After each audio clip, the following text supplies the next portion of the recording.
Welcome to Letting Go with Grace. I'm Dr. Tasha. And I'm Portia. We're family. We want to share our relationship with you. This is a safe space where no topic's off limits. We're successful, ambitious women, wrapped in black girl magic, and we're on a mission to have it all. Love, peace, and the freedom to be authentic. We let go of control and judgment, learning to give ourselves grace as we implement biblical principles to do life God's way. So, Portia, you ready? I'm ready. What about you? Are you ready? Ready to let go.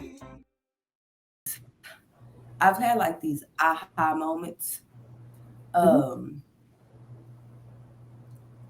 about myself, like just little quirky things that I do. I noticed Super Bowl Sunday, sitting in the house watching everybody celebrate. I noticed that I'm very observant. I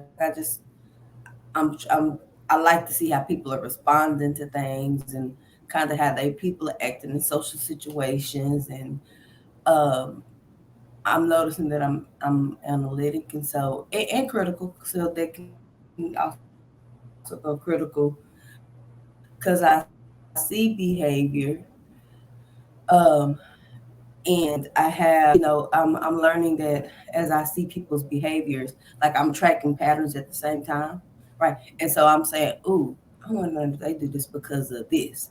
And so I'm observing people because I'm trying to see if what I'm believing is true. And I ask myself, like, am I doing it for protection measure? But I really do it because to understand. And it may be people I'm not even relationships with. I like to understand why people act the way they do. So I'm seeing how when I'm interacting with people, how sometimes for them it can seem critical. My analytical thoughts can seem critical because I'm engaging in conversations like, but they talking to me and I'm like, yeah, do you want to know why you do that? Like, okay, I'm experiencing you this way. Do you want to know why you're doing that? And so I can understand why people kind of feel like it's critical or I'm being judgmental. And so at the beginning of the year, we chose three words that we want to embody and show up in. And one of my words was, so I chose personable. And I was thinking after our conversation, I'm like, do I want to be relatable or is it more personable?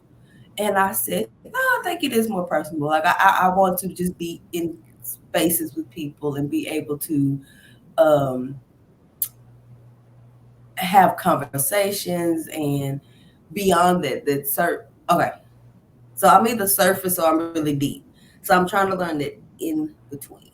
Right? Then also like us hopping on today. Like I've been up since 5 o'clock, but I get on here and I'm like everywhere. So understanding that that's also me because there's so many areas of my life that I try to control and that I'm really structured in a lot of areas of my life. And so I think there's a part of me that just needs not to have things together. Well, it drives everybody else crazy. Drives my husband crazy because he's like, girl, don't ask me about them keys no more. Right. And so I'm working on like a this and that because my house is organized and I'm like, everything has a place. And I want everybody else to put everything into place. Yeah. But every morning there's something that ain't in this place for me. And so it's just crazy. And so what I'm learning to do is when I talk about when I'm speaking about that detaching with love, it's just being able to detach from the judgment of all of that and just learning to love myself for the things that I'm noticing, and not wanting to fix it or whatever, just allowing it to be whatever it is. And I think that's what I'm thinking about when I say detaching with love regarding yourself. Regarding yourself. That makes sense. Yeah, because I think I had a moment this week where I was just like, I'm sick of me. I'm tired of me. I'm tired of me. Like, everything cannot be about me. I cannot be observing everything about Portia. How are you thinking? What are you believing? What is going on? Like, I think it's been a little bit of overkill. And when I think about it from the context of what you just said, it is that moment where you realize you need to kind of detach from that those thoughts and move into a different environment where you can kind of relax because it can be overkill. At Yeah, least for me, yeah. because I can No, get high strung too. absolutely. Get going, get high strung, get Yes, in your head. in my head, overly analyzing things, making it worse than what it has to be. You suffer more in your mind than you do in your reality. So I'm in my head suffering. Meanwhile, everything around me is calm and I don't even recognize it.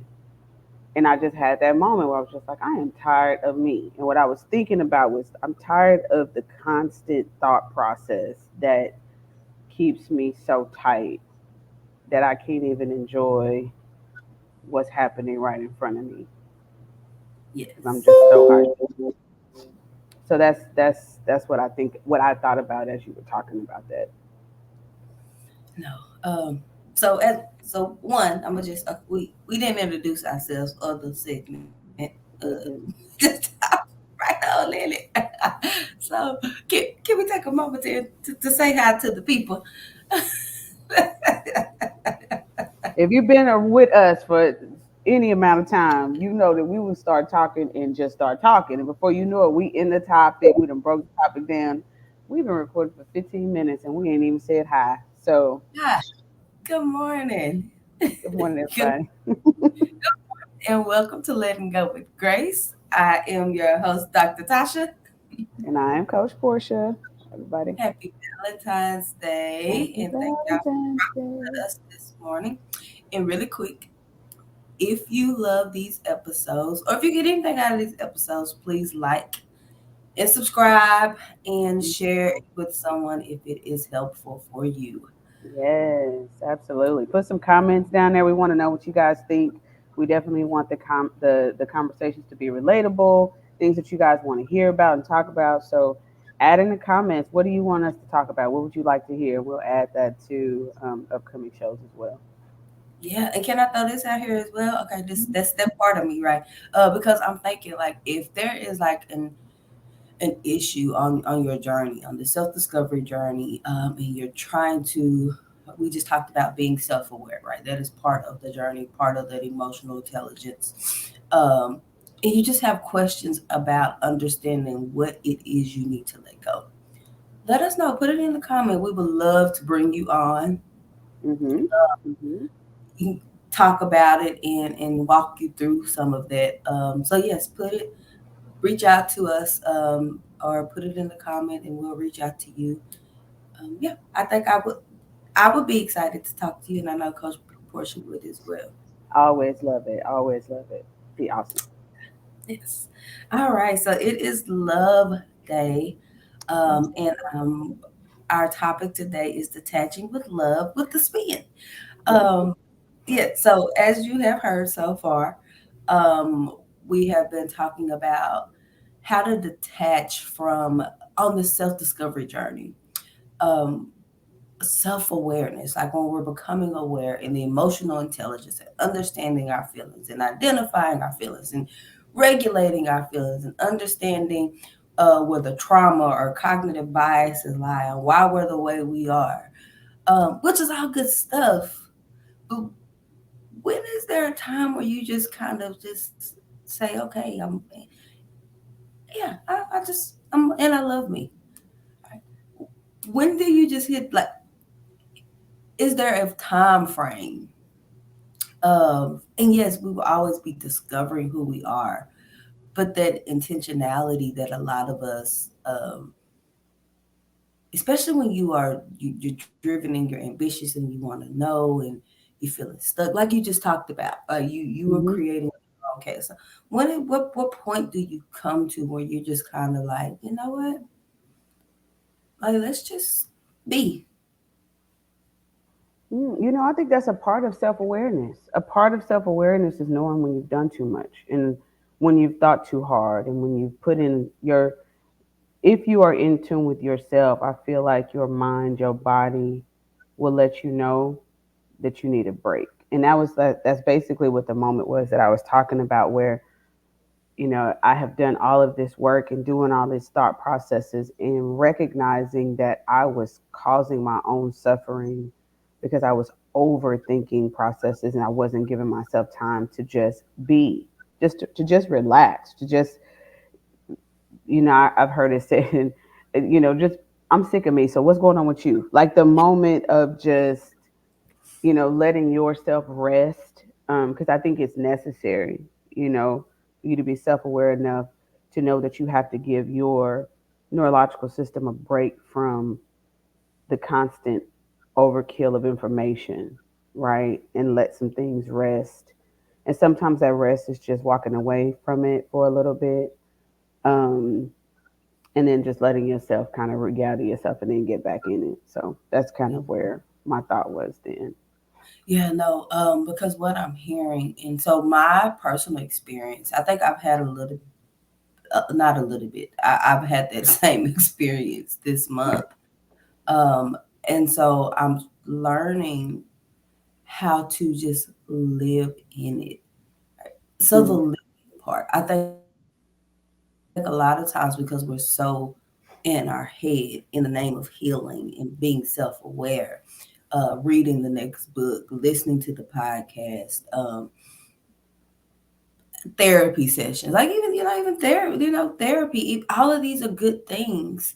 But I think sometimes what it does is I'm trying to, because I got a picture in my head, so I'm trying to take my picture from and make it words. It's almost like you're on a train and you're trying to get to this destination, and like you're sitting in your seat, you keep hopping up and looking at the window, and trying to figure out, okay, is the seat I need to be in?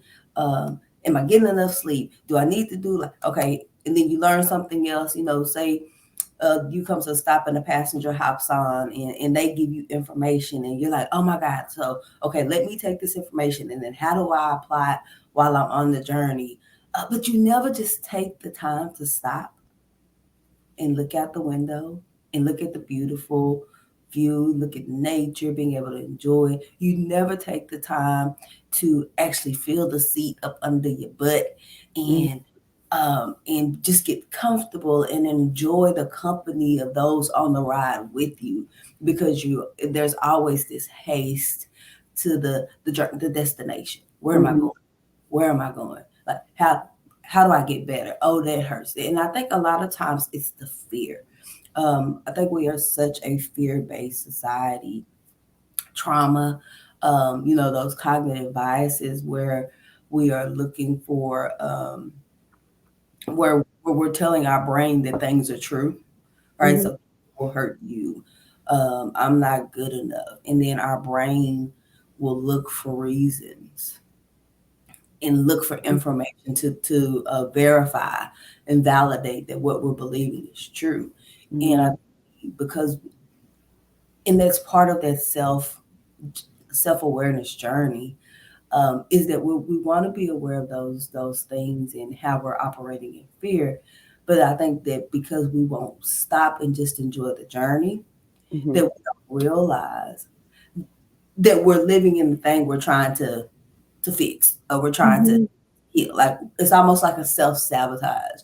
And so maybe the detaching with love is being able to understand, um, when you just need to sit down, take a nap, drink some tea, eat some good food, uh, look out the window and enjoy the view and talk to the people around you and kind of check in on them, and learn about them and experience them. um, I think that that is also being able to detach from the doing. Mm-hmm. That is operating in self-love as well. Yeah, I was just sitting here thinking. I've recently read the book "Cleaning Up Your Mental Mess" by Dr. Caroline Leaf, and um, that text is about reframing your neural cycles for whatever traumatic experiences you've had to like create new neural pathways. In the process of doing that, in the 5 steps that she talks about in her book, but one of the things that she talks about is that in the process of reframing or neurocycling, you have to take breaks in between where you get your mind off of the thing and on something totally different. And that is a part of the process of reframing. Like, you would do overkill to your brain to continue to think so hard on whatever traumatic experience you had in this neurocycling. Like, thinking of it more often does not create the neural pathways faster, you know. As a matter of fact, it causes some of the self-sabotaging behavior because now your brain is busy trying to fix something that you're trying to create. So it's more of a process of identifying it, evaluating it, defining what it is, putting some truth to it, and then walking away from it and Yes. doing that process over and over, but not consistently in for a long duration of time. This is like, and she talks about the process going from 20 minutes to like 7 minutes to like 5 minutes to 2 minutes, where you can quickly go through this process and then move on to something else. And that is actually creating these neural pathways. And so I said all that to say that the continuation of concentration on a thing does not speed up the process of healing. So, and I kind of saying this for myself, right? Because I'm like, if I could just think about it hard enough, I could think my way out of it. But that's not really how the process works. And you don't create these neural pathways that you're now willing to go down by just thinking about it a lot. It's really about creating a neural pathway and then deciding to go that way a few times. And it just becomes more, in depth, and you realize that you have new options. You took those options, you can now trust those options. So you don't necessarily have to take the option you did before. And it really is a process of learning that you go through. And it's not this consistent state of evaluation that you stay in order for it to change. So, And actually, we do the brain a disservice because the brain is a creature of habit, right? And so the brain's purpose is to keep us safe. And so yes, we want to call awareness to it, whatever it is, so that we can swap out, right, the perceived fear, the perceived belief, the with the truth. Um, but that's why we're so exhausted because the brain is like, I don't like you. We just going we thinking like I don't want to keep thinking about it. You making me exercise, and I just want to go back to a place of safety.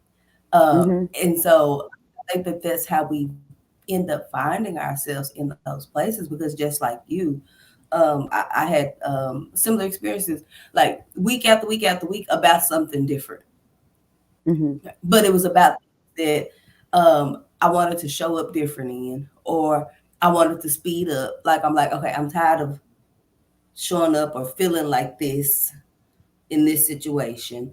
Being an entrepreneur is always like the next thing. Where I'm like, okay, I want it to look like this, and realizing like sitting here now, and even just as I did some reflecting this week, realizing that I'm operating in that place of self sabotage because I intellectualize that.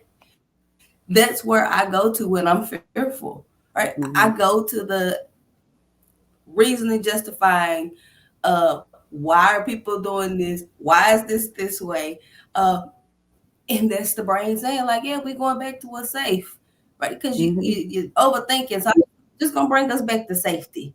So right. that's why we end up, and that's the self sabotage, because we end up putting ourselves right back in the place that we trying to get out of.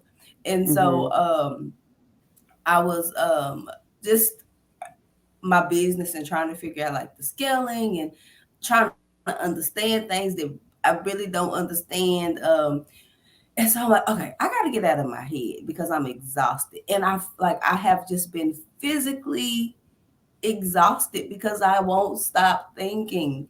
mm And so I called up one of my friends, my colleagues, and just I was just like talking to her about some things.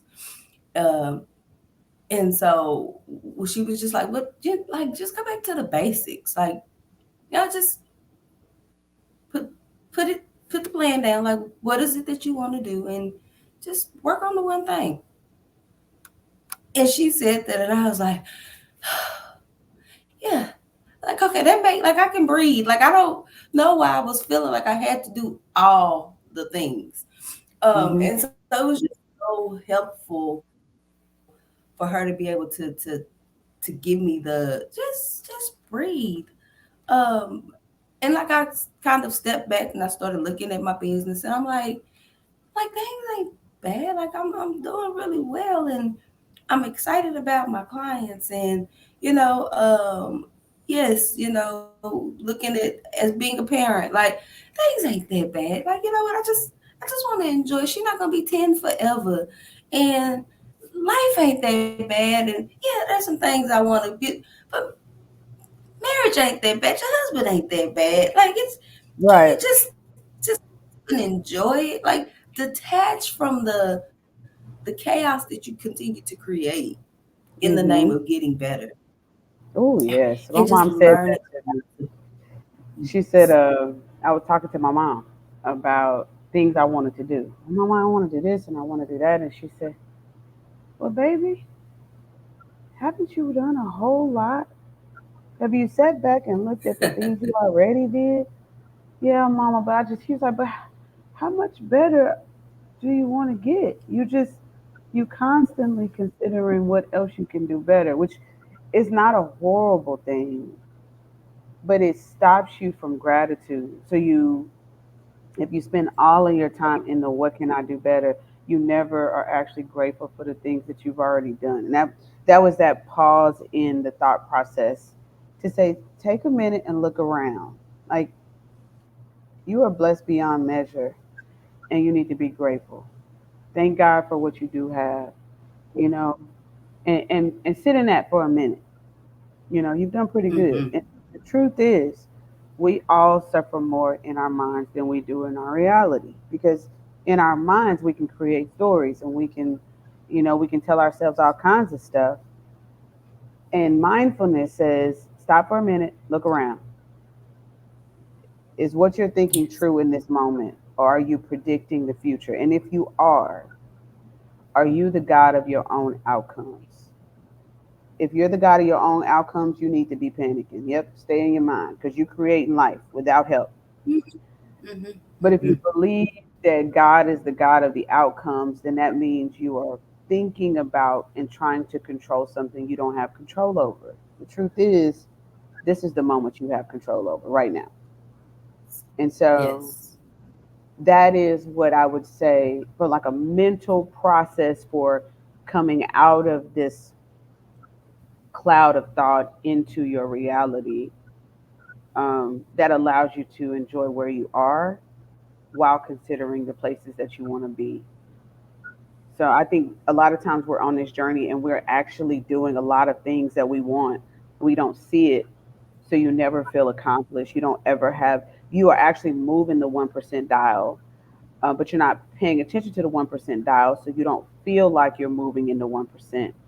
And then you feel like you're failing. But the truth is, if you stop for a minute, you'll see that you actually did incrementally grow. And I think that's the hardest thing about the 1% growth is that yes, it's very small increments that are happening and it's shifting slowly. So you don't see this big drastic change. But if you get to a point and you turn around and look back, you'll recognize, oh wow, I did move. I moved the yes, dial, you know. yes, And that's the process that keeps you motivated to move. It's not there is no motivation in defeat. you know so if you're spending all your time in defeat, there's no motivation there. You will learn very quickly that as long as you're thinking about defeat, you're sitting in defeat. You're doing absolutely nothing when you're yes. sitting there. you know Hmm.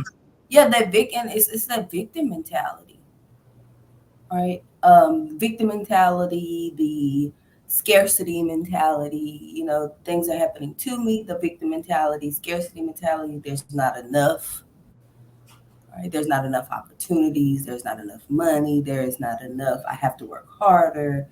I was talking to, so two things, the feelings. And I think it's self-awareness we learn. The mindfulness is that we're learning how to name and identify our feelings, regulate those feelings, connect them to our thoughts.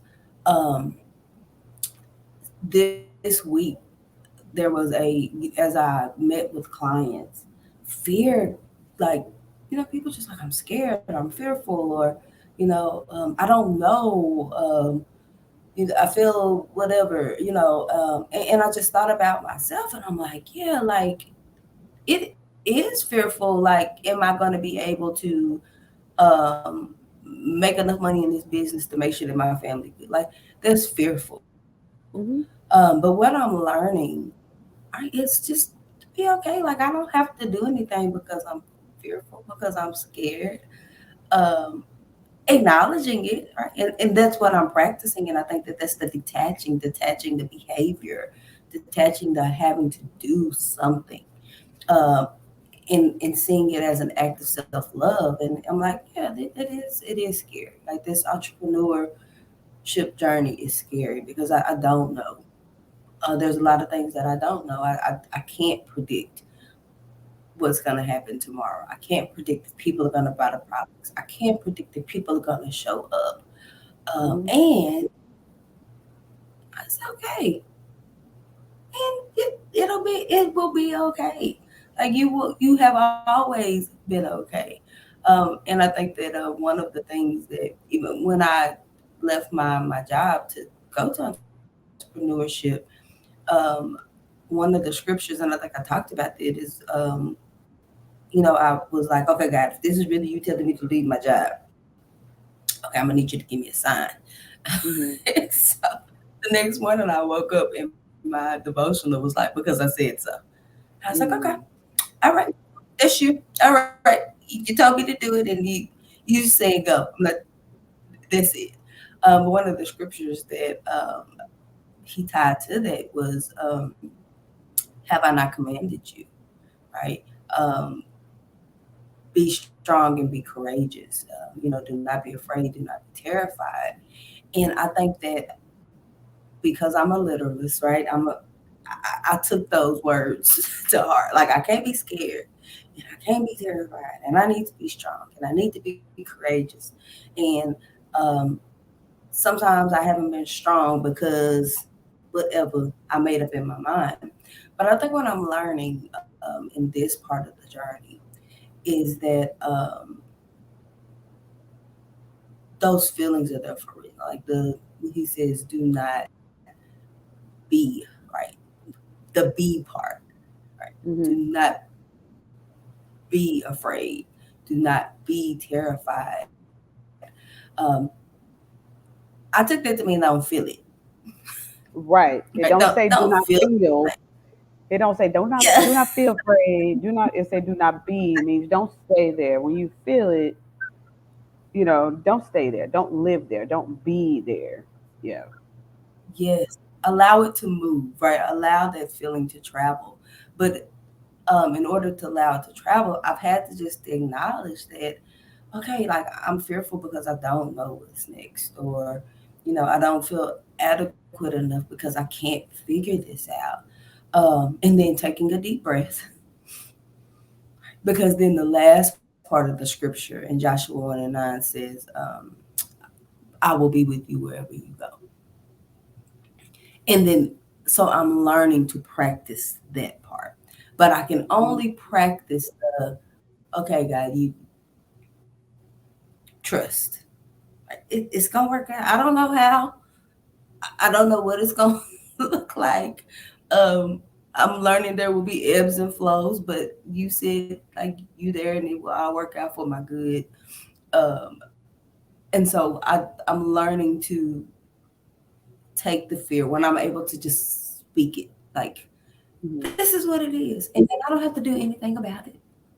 And I'm gonna just keep right. And then the strong and courageous part, and what I'm learning, and I guess there was something that I thought as well, that feeling the feelings, a lot of people look at as weak. Hmm.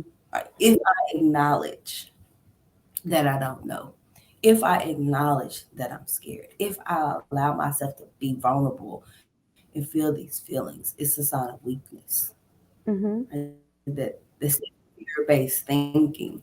Um, and so you never get to the operating in the understanding that the mindfulness and operating in those things is what gives you the courage to trust and say, okay, I'm gonna wake up and I'm gonna just do what I know how to do. I'm gonna do my best. I'm gonna take Mhm. responsibility. And you know what? I got people on the calendar, so my responsibility is to show up for these people and believe Yeah, that I will be able to lead. I'm just thinking how you said that people perceive those feelings as weaknesses, and the vulnerability is in being honest with yourself about how you feel, but still moving, which is courageousness. But I'm just thinking about how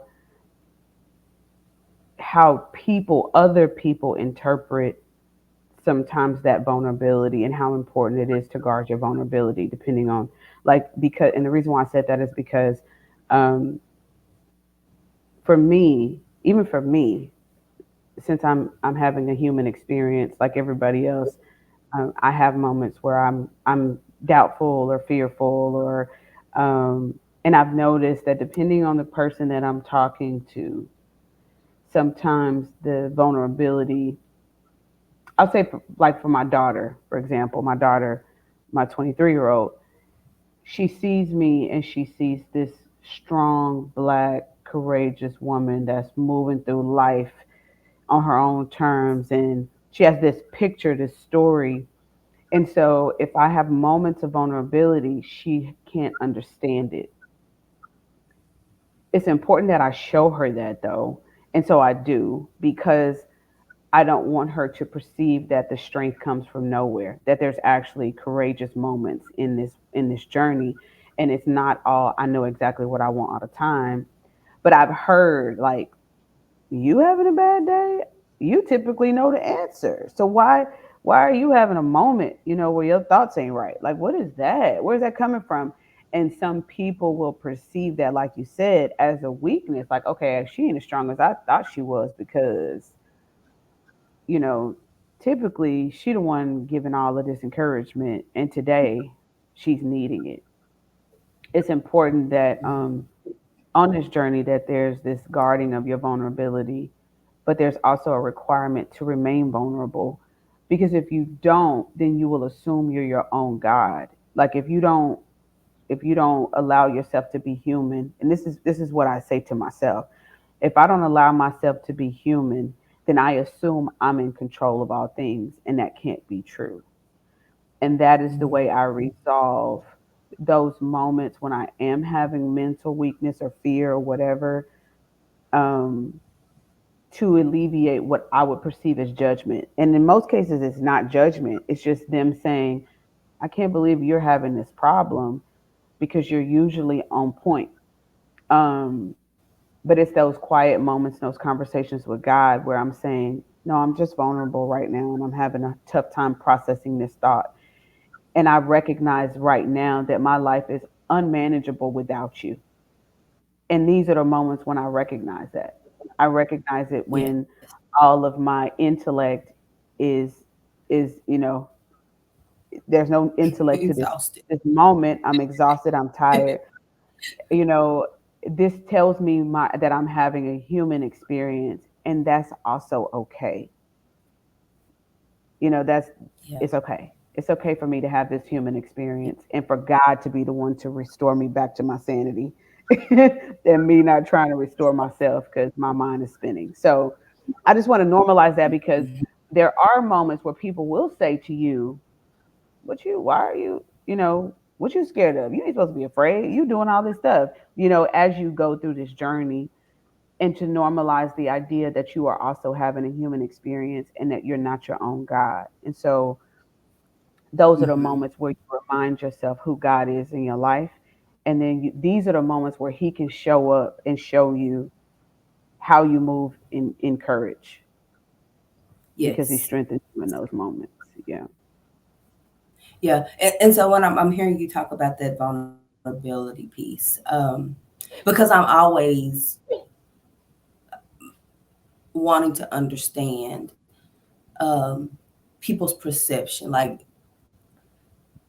you talked about, like the people saying, like, I can't believe that you are having this moment. And so I'm always wondering why people perceive me that way, because I have the same thing, right? And then I also understand that perception, right? So I've had to ask myself, well, why do people, like, why is that people's response to me? Well, because you always act like you got it together, right? Like, you always have to know the thing, do the thing, be. And but what I've noticed is that when I show up that way, one, that's probably why people don't check on me a lot, because I look like I have it together. Um, Two, it also hinders me from reaching out because I don't want the judgment, right? I don't. Mm-hmm. Again, it's not even judgment, but it feels like judgment. And I tell myself sometimes, like, they're gonna be judging me, so I can't say anything about this, right? Mm-hmm. Because I have gotten the comments like you, and I'll take the comments as judgment when really it's just their observation of, well, they're like, you wear this mask really well, and so don't Mm-hmm. nobody know if you hurt. Don't nobody know Mm-hmm. if you don't, because you wear this mask really well. And so one thing that I'm learning, and I've gifted, right, the detaching, and I've gifted myself with this week, is allowing people to just say what's true about their experience of me, because it helps me understand that, oh, like, I will suffer in silence, right? That's that fear, right? The Because people judge me, and because I don't want people to judge me, then I'm not gonna reach out to nobody and talk to them. Mm-hmm. And then their experience of that is why they believe you don't need to talk to nobody. And so, like, you kind of create this hamster wheel, this cycle. And so what I really am. I'm really proud of myself, for just allowing myself, right, in that vulnerability, to have conversations, allow people to respond the way that they respond, and then me being able to take in that information and say, okay, I can see that, and not doing anything about it, right? And I think that that's part of the rewiring, right? Is the, Mm-hmm. oh, instead of seeing this as judgment, because that's the thing I fear, that's the cognitive bias that people judge you. And I think that was part of my dream, right? Like, people just out here judging me, waiting for me to mess up. Yeah. But being able to say, okay, no, I can understand why people are making that observation. So it's really not a judgment. That's their experience of me, right? Because I'm the one with Mm-hmm. all the answers. I'm the one who knows everything. Um, and so, okay, I don't always want to know everything. And so Sunday Super Bowl, I absolutely didn't know a thing, right? Like, I'm like, I don't want to know nothing today. I don't want to be the go-to person. Today, I just want to sit here and enjoy food, and I just want to watch people, and I want to laugh, and that's what I want to do today. And that is okay. But then I noticed the next day when I woke up, like, I just had this confidence. Like, it was just this confidence that, yeah, you're good. We're good. We got some stuff we need to take care of today, but you're good. And so I'm noticing the more that I'm allowing, the making space for people's observation of me. Um, yeah, and then just being able to sit it, and not put too much, what's the word I'm looking for?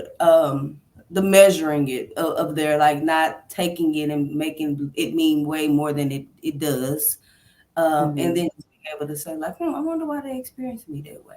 Right? And some Mm-hmm. people are safe enough for me to ask them, right? They're safe enough for them to be able to distinguish their stuff from my stuff. Some people aren't. And I'm like, okay, yeah, that's your stuff, sugar food. Mm-hmm. But Mm-hmm. sometimes I'm like, okay, even in your stuff, okay, I can see that. Okay, because I'm always trying to fix you. That's why you think that every time I'm in your presence, I'm trying to fix you. Okay, I get it. So Hmm. in the just in the journey, it's the just making space, and I feel the lightness of just being and not having to figure it out and being like, oh, okay, that's interesting, and not questioning everything and just allowing life to happen. And Hmm. um, I feel rested. Like I'm telling you, like I'm on my. I had those weeks where I'm waking up 3, 4 o'clock in the morning, and this was one of them weeks. But I'm usually exhausted. But what I'm learning is my exhaustion is not for lack of sleep. It's because I won't stop thinking. That's what it is. Exactly. Exactly. You, your mind been going. You've been laying down, but your head been in the clouds and all over the place, and your feet ain't even been on the ground. It's like put your head in the clouds and your feet on the ground at the same time. Same time. Yeah, at the exact same time. But yeah, I think so. I feel like as you go through this, for definitely having spaces where you can be vulnerable, um, and places where you can express how you feel, because I think that's necessary. If you had the answers to your own issues, you would fix yourself. So that means you have to be willing to express them to people, um, and let them know what's going on in those environments where you feel like your vulnerability is accepted, or what you feel comfortable with sharing with who you feel comfortable sharing it with. Like that's important too. So. Yeah. No, absolutely. And also I'm thinking, just like being married. I think sometimes we believe that our partner should be the end all be all every discussion. Um, but I think what I'm learning is the ebbs and flow of that as well, right? Like Definitely. Hmm. there are times where your partner can't hold it because they trying to figure their own stuff out. There's Correct. times where you can't hold it out because you're trying to figure your stuff out. And so I'm just grateful. One, I'm grateful that God has placed people in my life. Uh, Hmm. For sure.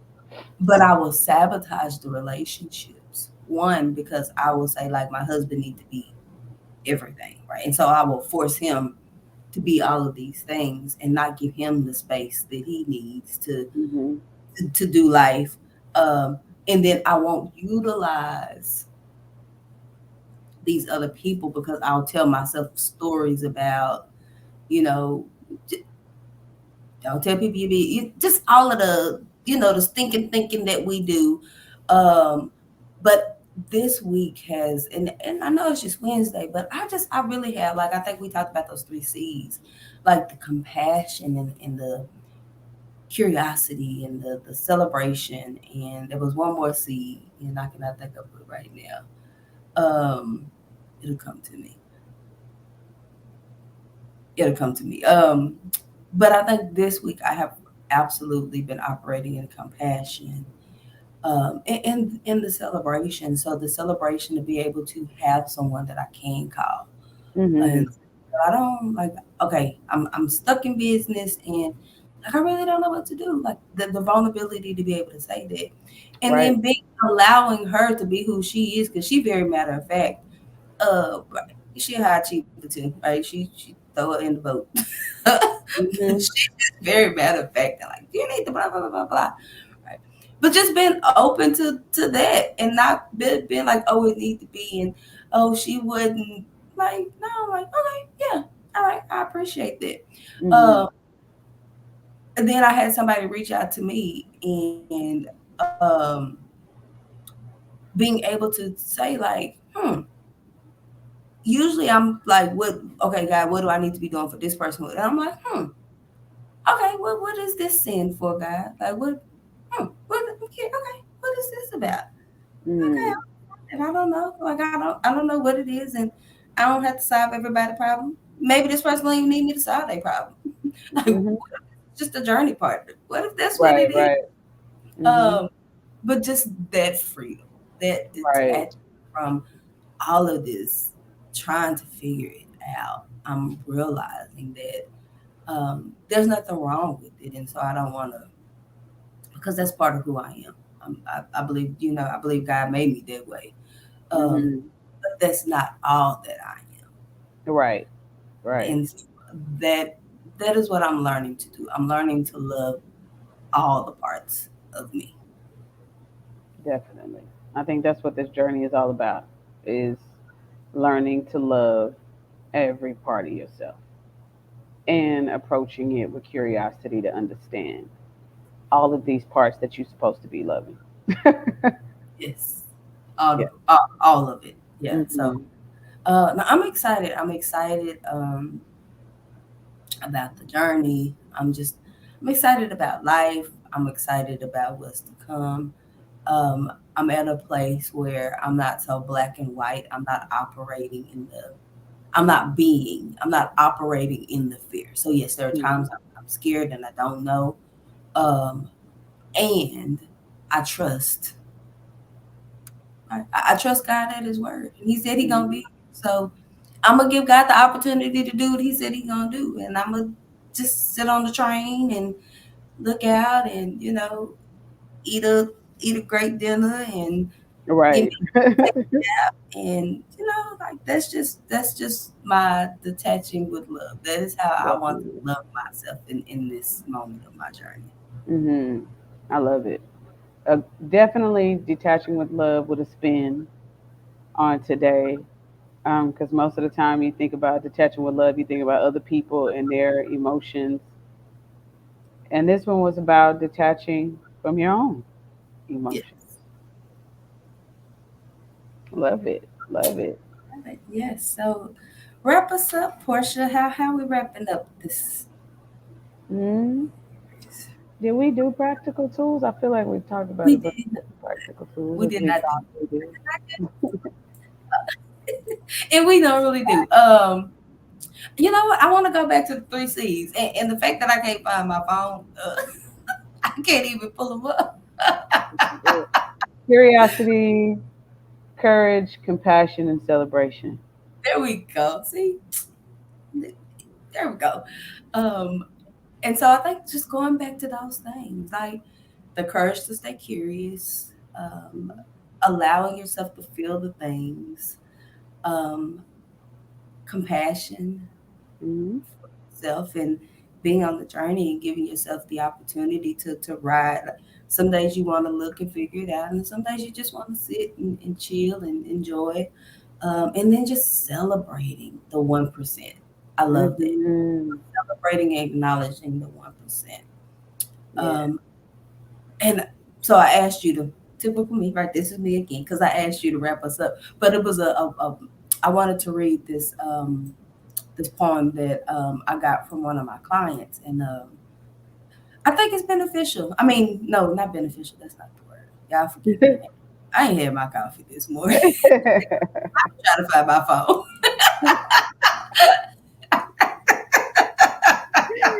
This is like the epiphany of the human experience. Like everybody, this is what it looks like. Okay. But I think it's fitting for this occasion. Um, so if you don't mind, I'm gonna take us out with this one. Okay, that's fine. That's All cool. right. It said, growing up, I never knew a woman, successful woman. Yes. Productive woman. Oh, hold on. I'm sorry. Let me see. There we go. Let me start over. Hold on, y'all. Let me make it bigger. Okay. Growing up, I never knew a relaxed woman. Successful woman, yes. Productive woman, plenty. Anxious and afraid and apologetic women, heaps of them. But relaxed women, at ease women, women who do not dissect their days into half-hour slots of productivity, women who prioritize rest and pleasure and play, women who aren't afraid to take up space in the world, women who give themselves unconditional permission to relax without guilt, without apology, without feeling they need to earn it. I'm not sure I've ever met a woman like that, but I would like to become one. Mm, And that was by Nicola Jane Hobbs. very good way to end. So you ready to let go? I'm ready to let go. All right, let it go with grace. We will see you next week. Again, reach out to us, hit us up in the comment section. We would love to have you on and walk through your journey of letting go with you. Yes. Thank y'all so much for joining us today. We'll see y'all next time. All right, have a good one. Love you Bye. all. Bye. Bye. Bye.